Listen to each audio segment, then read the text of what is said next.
Dans cette vidéo, tu vas voir que la Chine est peut-être en train de changer d'avis concernant le Bitcoin. D'abord, on va parler de 100 000 personnes qui se sont fait scanner les yeux pour obtenir des crypto-monnaies gratuites. Et tu verras également comment la chaîne de cinéma AMC, une des plus grosses chaînes de cinéma au monde, est en train d'émettre sa propre crypto-monnaie. 100 000 personnes se sont fait scanner les yeux pour obtenir des crypto-monnaies gratuites. En effet, la société WorldCoin a distribué une trentaine de dispositifs de balayage de l'iris, appelés Orb, à des utilisateurs sur 4 continents. Et ils sont récompensés pour avoir recruté d'autres personnes. Les Orbs prennent des photos des globes oculaires d'un utilisateur, créant un code unique qui peut être utilisé pour réclamer des jetons numériques gratuits. Les développeurs de ce projet ont déclaré jeudi qu'ils prévoyaient de libérer des centaines d'orbes dans les mois à venir et de distribuer éventuellement 4000 appareils par mois.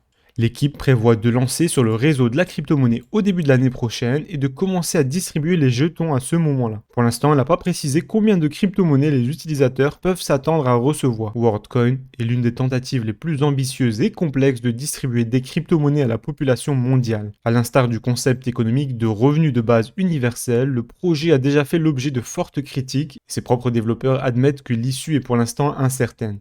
Alex Blania, le cofondateur de WorldCoin, a nié que le projet porterait atteinte à la vie privée des gens. En fait, il affirme que les orbes convertissent les scans d'iris en chaînes uniques de lettres et de chiffres avant de supprimer définitivement les images. Le code résultant serait simplement utilisé pour vérifier si un utilisateur a déjà réclamé une part de ses jetons WorldCoin.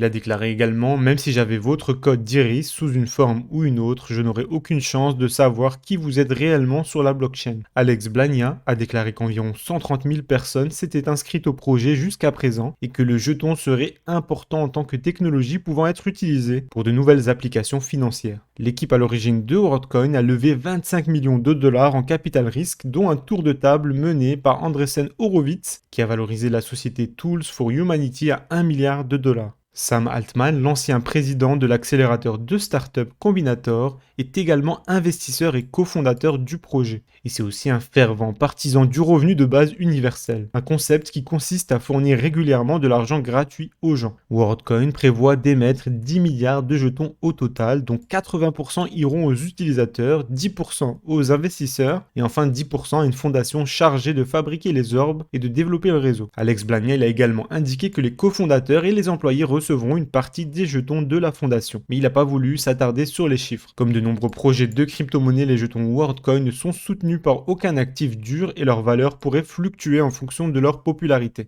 WorldCoin a estimé qu'il pourrait toucher près d'1 milliard de personnes au cours des 2 premières années de fonctionnement de son réseau, bien sûr en supposant que les gens continuent à s'inscrire au rythme actuel et que l'équipe atteigne ses objectifs de distribution des orbes. Dis-moi ce que tu penses de ce projet. Est-ce que toi tu serais prêt à scanner ton iris pour gagner des cryptos gratuites ou tu penses que c'est une violation de la vie privée? On va maintenant voir comment la chaîne de cinéma mondialement connue AMC pourrait émettre sa propre crypto-monnaie. Son PDG a annoncé qu'il pourrait émettre sa propre crypto-monnaie. Il a en fait déclaré que la société devenait hyper active en matière de crypto-monnaie tout en ajoutant que cette idée était l'une des nombreuses sur lesquelles la chaîne de cinéma travaillait. Une telle initiative ferait d'AMC le plus grand exploitant de cinéma au monde, à la fois un racheteur de crypto-monnaie et un émetteur. Au début de l'année, Aaron a annoncé qu'AMC permettrait aux cinéphiles d'acheter des billets des concessions en utilisant des bitcoins. La technologie a été l'un des principaux vecteurs de l'histoire d'AMC ces derniers temps. Ses gains depuis le début de l'année s'élèvent à 1828%, et ça en grande partie grâce à la poussée des traders d'eux-mêmes. Ces petits investisseurs de détail ont probablement sauvé AMC de la faillite au plus fort de la pandémie. Leur intérêt pour l'action ainsi que pour d'autres entreprises comme GameStop, dont je vous avais parlé dans une précédente vidéo, a contribué à faire grimper le cours. Cette hausse du titre, elle a permis à AMC de réduire sa dette et de lever des capitaux pour survivre à la fermeture prolongée des cinémas et à la pénurie du contenu en provenance de Hollywood. Après avoir sombré à un plus bas de 2,27 $ en mars 2020, l'action d'AMC a atteint un pic à 62,55 $ en juin 2021 et a clôturé jeudi dernier à 39,24 $. Aujourd'hui, la capitalisation boursière de la société s'élève à 20 milliards de dollars et a franchi la barre des 10 milliards pour la première fois en mai. On arrive maintenant à la nouvelle que vous attendez tous. Est-ce que la Chine est en train de changer d'avis sur le Bitcoin et la crypto-monnaie? D'abord, si ce n'est pas déjà fait, je t'invite à t'abonner à la chaîne et activer la cloche des notifications pour ne rater aucune info. Si tu t'abonnes maintenant, pense également à écrire dans les commentaires « Je m'abonne » et je viendrai personnellement te souhaiter la bienvenue dans l'armée des furieux. Est-ce que la Chine a fait une grosse erreur? En tout cas, elle commence à réaliser que bannir le minage de Bitcoin sur son sol était peut-être une très mauvaise idée. La Chine est maintenant pleinement consciente que les États-Unis sont devenus dans l'opération de la nouvelle superpuissance du minage du BTC. Les dernières données du Cambridge Bitcoin Electricity accordent une part de plus de 35% aux États-Unis sur la puissance de calcul totale du Bitcoin. En même temps, la Chine, qui était autrefois première place mondiale du crypto-minage, a totalement disparu des radars en à peine quelques semaines, tellement son bannissement des mineurs a été sans pitié. C'est une situation qui semble tout à fait logique, mais qui manifestement commence à inquiéter les responsables du parti chinois. En fait, la Commission nationale du développement de la Chine souhaite en tout cas se poser la question sur la pertinence de continuer à interdire le minage de crypto-monnaies. On peut se référer notamment à certains formulaires mis à disposition sur le site de l'organisme étatique. La Chine souhaite poser publiquement la question aux entrepreneurs chinois, qui sont sollicités en fait pour donner leur avis. Est-ce que les activités de minage des crypto-monnaies doivent-elles rester dans la liste des industries ou être éliminées progressivement? Cet appel aux commentaires publics est ouvert par voie de formulaire en ligne directement sur leur site internet, mais également par mail ou par voie postale.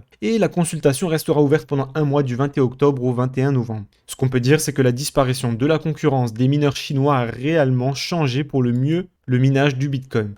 Autrefois, il était dangereusement centralisé en Chine, la puissance du calcul du BTC est maintenant bien mieux répartie dans le monde. Même si les États-Unis occupent maintenant la première place, leur part est ainsi loin d'être hégémonique. On a également le Canada, la Russie et le Kazakhstan qui représentent un pourcentage non négligeable du hash rate du Bitcoin. En tout cas, ce qui est sûr, c'est que si la Chine fait l'erreur de ne pas revenir sur sa décision, il y a de fortes chances que cette décentralisation du minage ait lieu également sur d'autres crypto-monnaies. Par exemple, la fermeture forcée des grandes poules chinoises de minage d'Ethereum, qui étaient en fait autrefois Spark Pool et Beepool. Ça va certainement améliorer la répartition géographique de la puissance de calcul de l'Ethereum. Dis-moi dans les commentaires, est-ce que tu penses que la Chine va changer d'avis et accepter de nouveau la crypto-monnaie? Ce qui pourrait relancer un grand pump sur la crypto-monnaie et prolonger un éventuel bull run.